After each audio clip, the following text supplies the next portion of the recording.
Bismillah. Başlayaq. Bu günlərin 9-cu sinif şagirdlərimin onda yazmışam. Fərqlənmə attestatı alan şagirdlərim. Fərqlənmə attestatı alan nədir? 9-cu sinifdə qırmızı attestat verirlər. Həmin şagirdlərimlə görüşümdür və ən xoş günlərimdən biridir. Birinci şagirdlərimi təbrik edirəm. Ən birinci özümü təbrik edirəm. Sonra onların valideynlərini, sonra da şagirdlərini. Əslində, video xarakterli niyə belə bir çəkiliş dilədim? Bəzən insanlar Adil müəllimi tanımamış, görürəm ki, məsələsi gəlirlər, söhbət edirlər, müəllim. Bəs qrupda çox şagird, nə bilim, uşaqlar necə başa düşür, amma həqiqətən də bu illərin çox gözəl işlər gördük.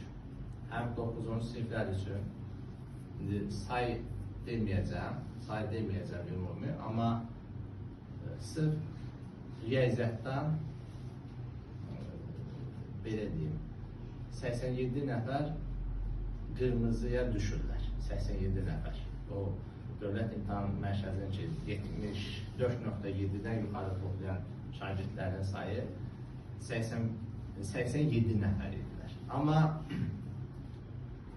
bir daha sayı biləcəz, dedim sayı deməyəcəm, amma sayı da bilmiş oldunuz. 17 nəfər isə aşağı bal toplayan şagirdlər var idi. 64, 55, 40 neçə və s. Amma təbii ki, məktəblərdə də elə şagirdlər var ki, niyə şagirdlərin hamısı burada yoxdur, onu da deyəcəm. Çünki 8-ci sinifin imtahanı da nəzərə alırlar. 8-ci sinifdə 4 olan şagirdlərə fərqlənmə attestatı vermirlər. Amma buradakı şagirdlərimizin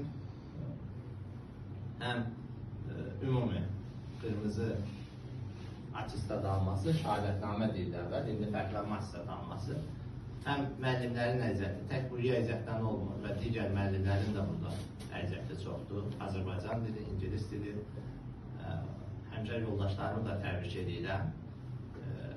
Əl-ələ verib bu nəticəni əldə eləmişik. Və ümumi burada oturan şagirdlər eynən